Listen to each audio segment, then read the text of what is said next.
Elle essayait de retrouver ses imaginations nocturnes. Au reste, il n'y avait guère plus de bruit dans Argelouse. Et l'après-midi n'était guère moins sombre que la nuit. En ces jours les plus courts de l'année, la pluie épaisse unifie le temps, confond les heures. Un crépuscule rejoint l'autre dans le silence immuable.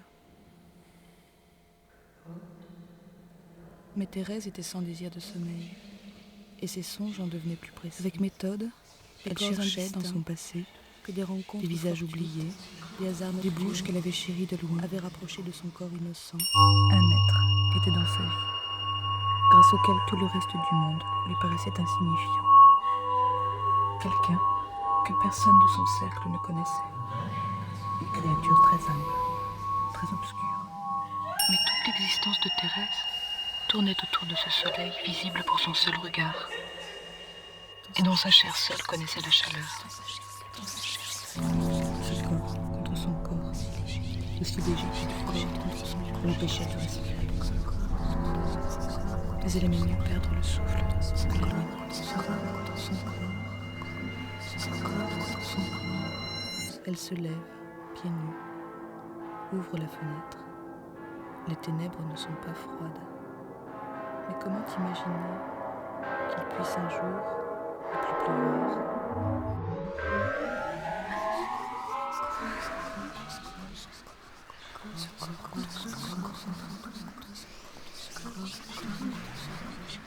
Thérèse fait le geste d'étreindre. De sa main droite, serre son épaule gauche, et les ongles de sa main gauche s'enfoncent dans son épaule droite. Puis le décor se défaisait, devenait moins précis. Et il ne restait qu'une charmille, un banc devant la mer. Thérèse, assise, reposait sa tête contre une épaule, se levait à l'appel de la cloche pour le repas, entrait dans la charmille noire, et quelqu'un marchait à ses côtés, qui soudain l'entourait des deux bras, la tirait. Un baiser, songe-t-elle, doit arrêter le temps. Elle imagine qu'il existe dans l'amour des secondes infinies. Elle l'imagine, elle ne le saura jamais.